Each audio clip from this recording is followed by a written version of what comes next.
So I was glad yesterday to hear so many times from many different thought leaders in our field, colleagues, that this is clear evidence that we should stop treating men with prostate cancer with the most convenient treatment option, which is ADT, right? So as you get from localized disease to hormone-sensitive disease, I think clearly adding additional agent in a subset of patient works, and there's no doubt about it. So I think we've had several high-profile failures in first-line mCRPC that have dented the use of combination agents, but that should change. You know, there's clearly a subset, for example, in PROpel and magnitude data, patients that harbor HRR mutations perform poorly. They have a poor prognosis no matter what you give them.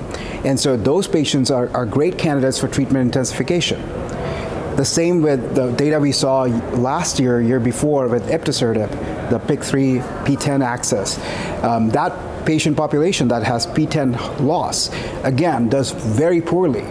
And so that's the kind of subset you gotta intensify treatment. There are other clinical characteristics like, de novo metastatic disease, for example, other genetic genomic aberrations.